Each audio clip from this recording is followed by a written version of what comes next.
चला सचिन दादा या मागे या, सचिन दादा मागे या। ही कुस्ती मैदानाच्या चालू आहे।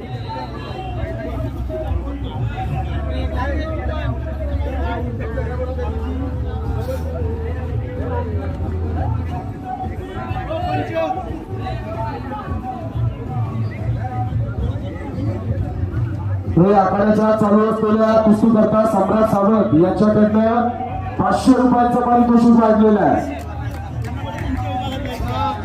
2000ची कुस्ती आहे। 2000च्या कुस्तीमध्ये 500 रुपये सम्राटजी सावंत यांच्याकडनं म्हणजे 2000